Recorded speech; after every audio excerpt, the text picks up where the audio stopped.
So here we have a DeLonghi Prima Donna exclusive that had the empty circuit error right here. The problem was the water pump. It wasn't pumping any water at all in the machine, so the machine thought it was like a clog, and it will ask you to pretty much put the milk adapter in there and just empty the circuit. So by replacing the water pump, we were able to fix it. So we're gonna do a shot of espresso.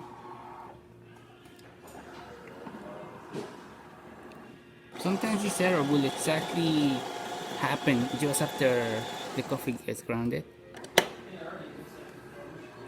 Let's say around here the error will start happening. It will just make a noise and then will just stop making noise at all, and nothing will come out through here.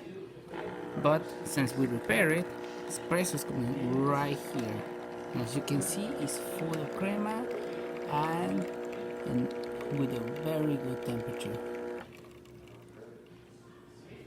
Another easy fix. Thanks for watching and please subscribe.